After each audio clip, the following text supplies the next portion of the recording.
Hey, what's up? Adam the Tutor here, coming at you with another derivative problem using the limit definition to find the derivative. This time we're doing function f of x is equal to x, right? So as always, we'll write down our limit definition of the derivative, which as you recall is the following. So f of x plus delta x, and then that's all going to be over delta x minus f of x, right? So here's pretty simple, right? So this time what we're going to have is we're going to have the derivative with respect to x is going to be equal to the limit as delta x goes to 0 of x plus delta x, and then we're going to have minus, not delta x, minus x. I was about to write delta x there.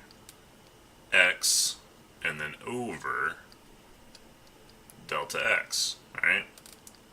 Well, as you can see, the x here and the x here are going to cancel out, so then we're just going to be left with limit as delta x goes to 0 of delta x over delta x, and basically this guy right here is just 1, right? Because we're not taking the limit yet, we're simplifying this this fraction right here, so we can just, we can divide, and since they're the same thing and they're not equal to 0, it's going to be equal to 1. So then what we're going to have is we're going to have the limit as delta x approaches 0 of 1, right? Well, there's no delta x here, so this is just equal to 1. So then we have that the derivative with respect to x is just equal to 1. And that's our answer, right? And this one should kind of make sense too, because, if you think about it, if you have the function x, right, it does something like this, right? We'd have that, and then we'd have this. I really love this line tool, by the way. Alright, so then f of x would be right here, x would be right here, and let's say, we've got, a nice linear function, does something like this, right? Obviously, it'd keep going on and on, right? So if you look, and I'll do this one in this blue color, so if you look here,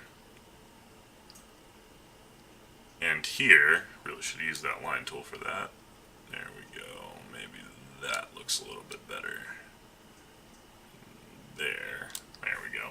Yeah, a little bit better anyway. So if you look, here's f of x, and here's f of x plus delta x. Well, no matter how close, and now I'll switch to this red, no matter how close you move this point to this point right here, right? You're always going to get a line that is parallel to this to the graph, right? And since the graph is linear, basically you can't get a tangent line here.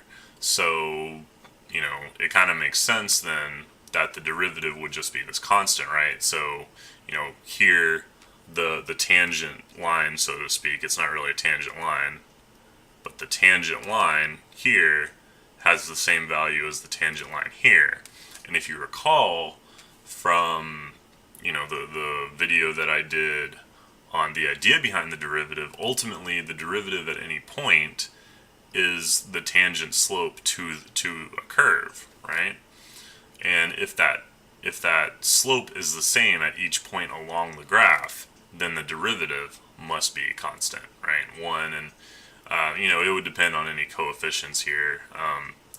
The derivative is a linear operator, so any coefficients would come out and multiply the answer, right?